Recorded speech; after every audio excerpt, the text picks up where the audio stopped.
A Wild Ride on a Seesaw. Excerpts from a novel by Blas Pedrino, read by the author. Chapter 1. Early August 1992. He had the granddaddy of all headaches. Lindy moaned and rubbed his temples. To no avail. It had to be the tension, he thought, or breathing the diesel fumes from the boat's engine. Well, he'd also snorted some coke in the afternoon, but it had been just a couple of hits, a couple of lines to keep Tanya from going bonkers. They'd only been 2 days out of Key West, and she was already jumpy. Still, he didn't like doing dope when he was in the middle of business. If he'd find out that Trunk or Carlos or any of his people were doing it, that'd be history. But Tanya was part of his cover, so he had to humor her. And he had to admit, you give that woman a sniff of nose candy and she takes you to heaven. Lindy couldn't suppress a smile. It made his brow wrinkle. A bolt of pain smacked him between the eyes. Damn headache. Anyway, she'd crash now and would stay asleep and out of the way for at least the next 12 hours. The boat slowed down.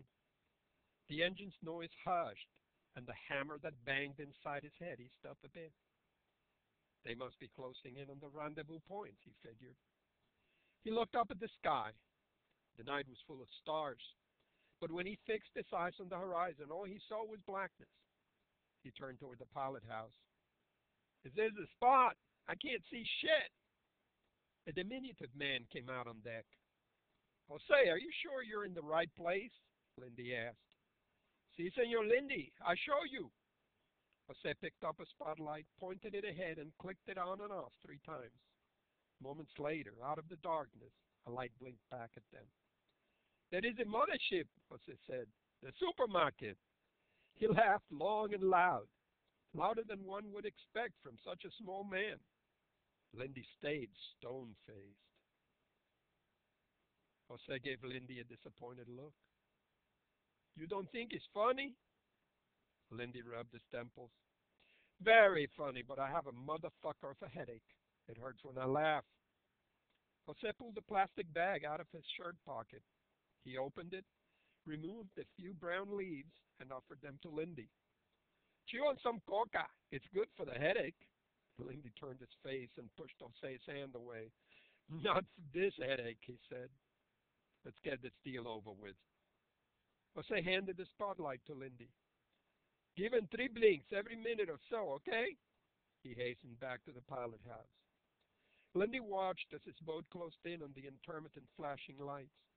All of a sudden, the hulking shape of a freighter appeared before him, its towering silhouette etched in shining black against the opaque blackness of the night.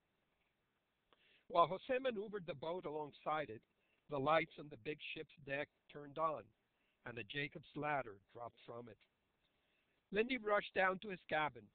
Inside, he looked at Tanya for a moment, sprawled naked on the bed, her hard body tangled with the satin sheets, a trickle of snot frozen on her upper lip. Sexy. Even like that, with flaky toenail paint and hair all mussed up. Lindy moved quietly so as not to wake her. He knelt by a footlocker, opened it, removed the backpack, and carried it outside. Back on deck, he strapped on the knapsack and climbed up the ladder to the freighter. As Lindy got to the railing, a tall, muscular man offered him a hand up. Lindy took it and hopped on deck. Next to the man who helped him aboard stood a stocky, curly-haired man who for a moment scrutinized Lindy's face. Lindy, right? He said. That's me. They'd faxed me your picture. The man patted his chest. I'm Julio. He pointed at the backpack. You have my money. It's all in there, 1,000,000 in hundreds. May I? Julio reached out with his hand.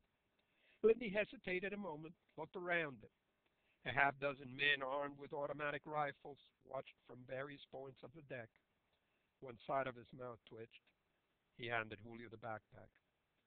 Julio nodded to his muscle-bound associate and looked back at Lindy. With your permission, he said. The large man moved behind Lindy. A pair of beefy hands patted him down the sides of his body from armpits to ankles. He's clean, the burly man rasped. Bueno, Julio said. He turned to Lindy and shrugged. I am sorry for the inconvenience, but rules are rules, no? He smiled. Let's go inside and have a drink while we count the money. That's going to take some time, Lindy said. We have a couple of scanners. It'll take 15 minutes.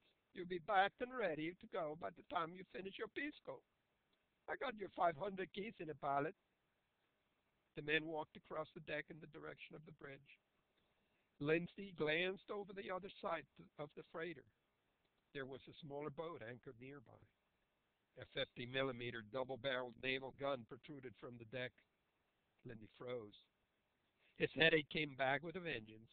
He glared at Julio. Who the fuck is that? You got the fucking Coast Guard out there. Relax, amigo. Julio grinned. No need to get worked up. Are you shitting me? You with the DEA?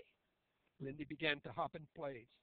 Part of him wanted to punch Julio out. Part of him wanted to make a run for the railing and jump off the ship. He wasn't sure which one would get him killed faster. I'm toast. I'm fucking toast. Julio inspected his fingernails. Everything's fine. We're in Cuban waters. That out there is security. Lindy pointed at the gunboat. That's not the Coast Guard. It's not the gringo Coast Guard.